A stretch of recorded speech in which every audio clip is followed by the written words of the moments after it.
Hello guys, welcome to my channel. Today మన recipe వచ్చేసి high protein, లో calories, high fibre ఉండే rajma salad.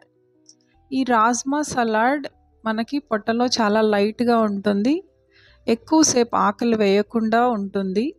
కాబట్టి ఈ రెసిపీని మనం ఎలా ఇంట్లోనే చేసుకోవాలో ఇప్పుడు మనం చూద్దాం. దీనికోసం ఒక గిన్నె తీసుకొని అందులో 30 to 40 గ్రామ్స్ ఇలా ఒక చిన్న గరిటెతో 2 స్పూన్స్ క్వాంటిటీలో నేను చెప్తున్నాను. ఇలా తీసుకున్న రాజ్మాని 2 to 3 టైమ్స్ మంచి వాటర్తో వాష్ చేసుకోండి. ఇలా వాష్ చేసుకున్న రాజ్మాలో మునిగే వరకు వాటర్ పోసుకోండి. ఇలా పోసుకున్న వాటిని 12 అవర్స్ మినిమం సోక్ చేయాలి, లేదా ఓవర్ నైట్ సోక్ చేసుకోండి. ఎందుకంటే రాజ్మా హార్డ్ ఉంటుంది కాబట్టి అట్లీస్ట్ మనం ఒక 12 to 13 అవర్స్ సోక్ చేసుకుంటే బాయిలింగ్ అప్పుడు మంచిగా ఉడుకుతాయి. సో ఇలా నేను ఓవర్ నైట్ సోక్ చేసుకున్న రాజ్మాని ఒక కుక్కర్ తీసుకొని అందులో కొద్దిగా సాల్ట్ అండ్ రాజ్మా వేసి రాజ్మా మునిగే వరకు వాటర్ పోసుకొని మినిమం 7 to 8 విజిల్స్ మనం కుక్ చేసుకోవాలి. ఎందుకంటే రాజ్మా ఉడకడానికి కొంచెం టైం పడుతుంది కాబట్టి అట్లీస్ట్ ఒక 7 to 8 విజిల్స్ వచ్చే వరకు ఇలా ఉడికించుకోండి. ఇలా నేను 7 విజిల్స్ వచ్చిన తర్వాత చూస్తే ఇలా మంచిగా ఉడికిపోయి ఉన్నాయి. సో ఇప్పుడు సలాడ్ కోసం మనం ఇలా టమోటా, ఆనియన్, కొరియాండర్ అండ్ లెమన్ని చిన్న చిన్న ముక్కలుగా కట్ చేసుకొని సైడ్కి ఉంచుకోండి.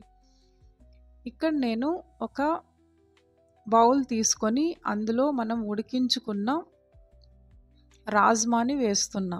ఇలా రాజ్మా వేసిన తర్వాత చిన్న చిన్న ముక్కలుగా కట్ చేసుకున్న ఒక మీడియం సైజ్ ఆనియన్ ముక్కల్ని ఇందులో వేసుకోండి. ఇలా వేసుకున్న దాంట్లోనే మనం చిన్న చిన్న ముక్కలుగా కట్ చేసుకున్న ఒక టమోటా, ఇందాక నేను చూపించిన వాటన్నిటిని ఇలా చిన్న చిన్న ముక్కలుగా కట్ చేసి వేసుకుంటున్నా. దాంతోపాటు కొంచెం క్యారెట్ తురుమును కూడా వేసుకుంటున్నాను, టేస్ట్ అండ్ ఫైబర్ కోసం. అలాగే చిన్న చిన్న ముక్కలుగా కట్ చేసుకున్న కొత్తిమీరను కూడా వేసుకోండి. ఇలా వేసుకున్న దాంట్లో టేస్ట్ కోసం కొద్దిగా సాల్ట్, కొద్దిగా కారం, కొద్దిగా చాట్ మసాలా వేసుకొని బాగా మిక్స్ చేసుకోండి. ఇందులోనే మనం టేస్ట్ కోసం అండ్ రాజ్మా నుంచి వచ్చే ఐరన్ని అబ్జార్బ్ చేయడం కోసం మనం ఒక హాఫ్ చెక్క నిమ్మరసాన్ని కూడా యాడ్ చేసుకోవాలి. ఇలా యాడ్ చేసుకుంటే రాజ్మాలో ఉన్న ఐరన్ అబ్జార్ప్షన్ మనకి బాడీలోకి బాగా జరుగుతుంది. సో ఇలా లెమన్ అండ్ మసాలాస్ వేసుకున్న తర్వాత మనం సలాడ్ని ఒకసారి మంచిగా మసాలాలు రాజ్మాకు పట్టేలాగా మిక్స్ చేసుకోవాలి. ఇక్కడ నేను చూపిస్తున్న విధంగా ఇలా మిక్స్ చేసుకున్న తర్వాత మనకు ఎంతో టేస్టీ అండ్ హెల్దీ అయిన రాజ్మా సలాడ్ రెడీ అయిపోతుంది. దీన్ని మనం బ్రేక్ఫాస్ట్లోకి తీసుకోవచ్చు, లేదా లైట్గా డిన్నర్ చేయాలనుకుంటే దీన్ని డిన్నర్లో కూడా ఇంక్లూడ్ చేసుకోవచ్చు. మీరు కూడా తప్పకుండా ఒకసారి ఈ రెసిపీని ట్రై చేయండి. ఇక్కడ నేను సలాడ్ రెడీ అయిన తర్వాత సర్వింగ్ కోసం ఇలా ఒక గ్లాస్ బౌల్లోకి షిఫ్ట్ చేస్తున్నా. దీన్ని నేను బ్రేక్ఫాస్ట్గా యూస్ చేశాను. మీరు స్నాక్ లాగా తినాలనుకుంటే ఈ క్వాంటిటీని 2 మెంబర్స్కి షిఫ్ట్ చేసి ఈవినింగ్ లేదా మిడ్ మార్నింగ్ స్నాక్ లాగా కూడా తీసుకోవచ్చు.